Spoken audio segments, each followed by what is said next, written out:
YPAR Interview. We are for Dignities in Schools. We are interviewing Miss Cassidy.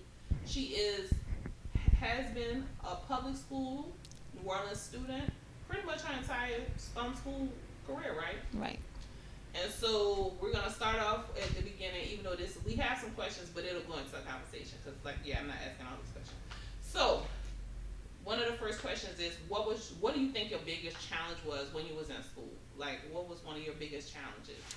I feel like one of the biggest challenges was having somebody actually for the kids. Like in my high school, my 4 years of high school, we had like a guidance counselor, but she wasn't for like guidance. She was just there to see who was doing their work, see who was passing, give our transcripts to colleges. It wasn't an actual guidance counselor. It's for somebody to talk to.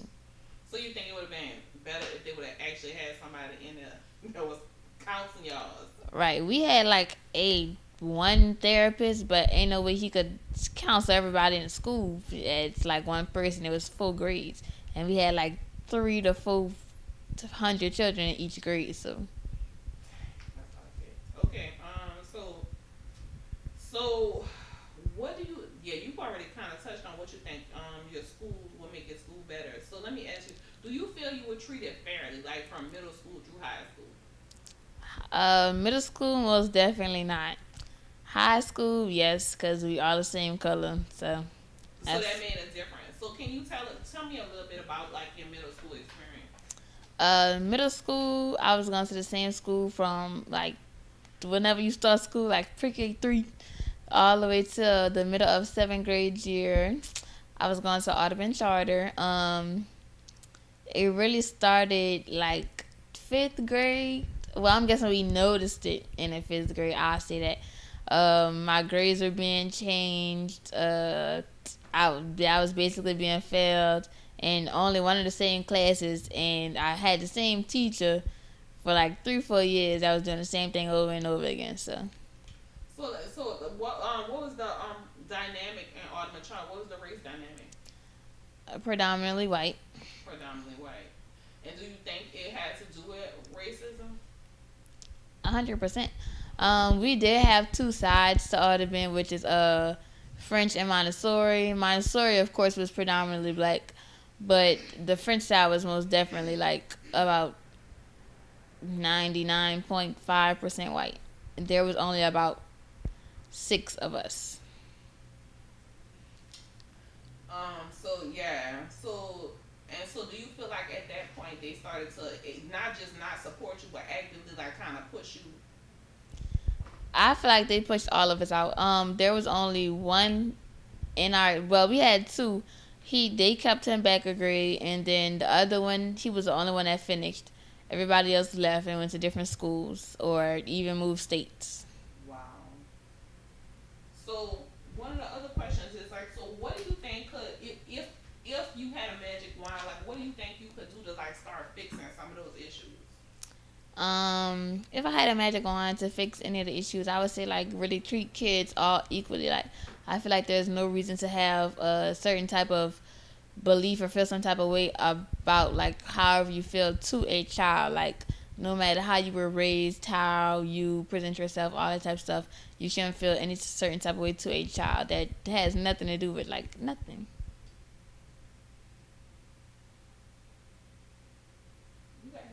Okay. Okay, I have some questions about diversity. How did you feel being an African American kid in a 99.5% school? How did you feel about your hair and how you looked?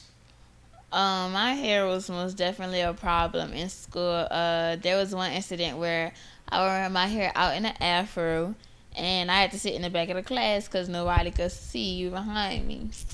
And everybody else had straight hair; they just get up and go. That wasn't the case for me. So So you felt discriminated against. You were discriminated against for your hair, simply being how your hair grows. I remember that you were totally teased about that. Also, you talked about um, there were 6 of y'all. Was it 6 of y'all in one class, or was that staggered out throughout the different grades? Kind of like how. So you mentioned that 6 kids left. Was that out of your grade or was that out of different grades? We were all in the same grade. We are currently all still in the same grade. There's only one, which he makes 7, which he was a grade behind us. But the 6 that were together, we just fell off one by one. So that meant 100% of your African American population left in your 7th grade year, Correct. and the state wasn't called. Correct. Wow. So let me ask you, so what was the, so did y'all have resource officers or police officers at Ottoman? No. Not at all. Okay, so what about, your high school? We have security guards, like 3. Do they make you feel safe?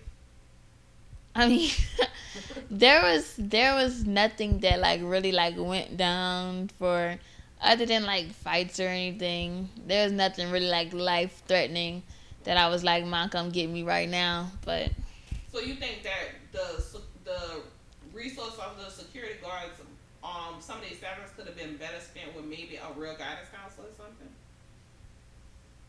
yes, most of I'm not gonna lie to you. Like the 3 security guards we have are couldn't be named by named, not by me, but they can be named by name. But I don't really know what they do.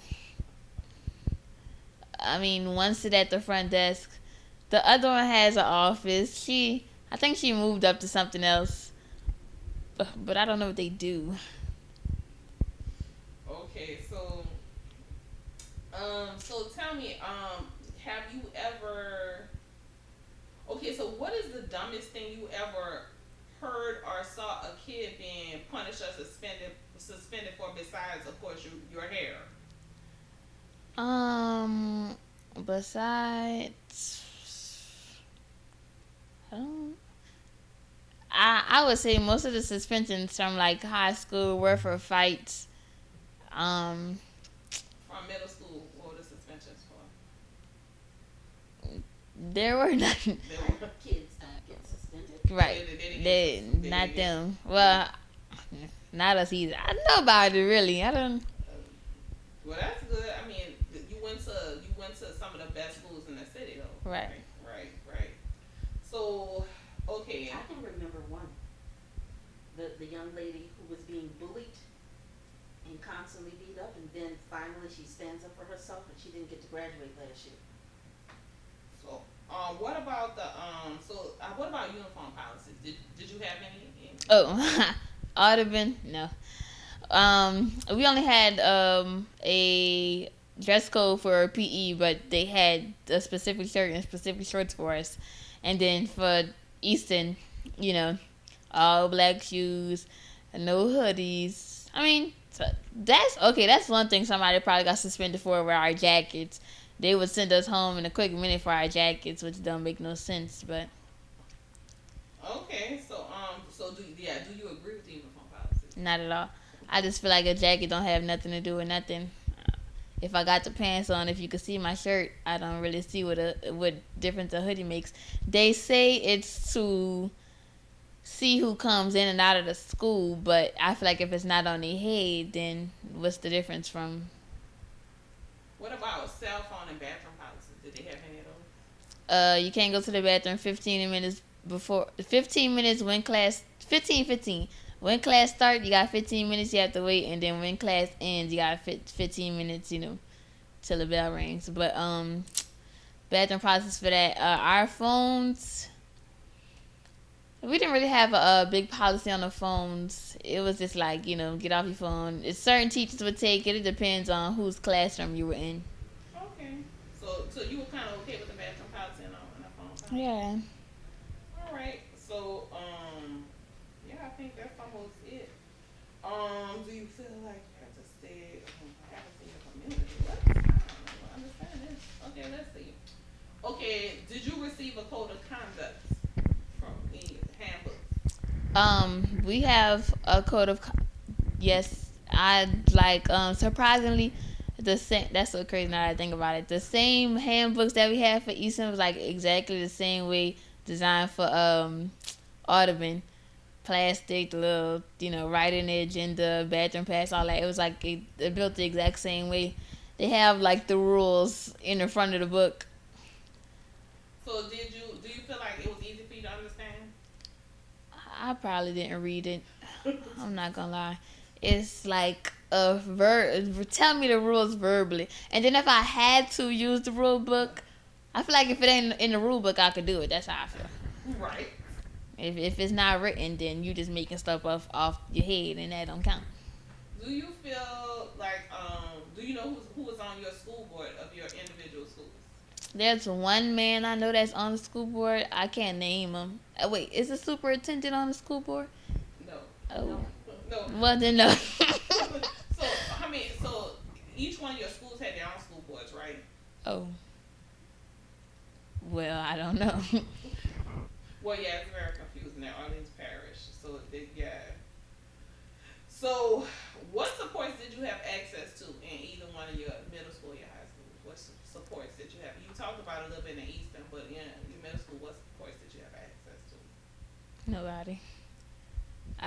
My mama. Other than that, I don't know if we had guidance counselors at Ottoman or anything. I don't know. You don't even know if you had counselors. Not at all.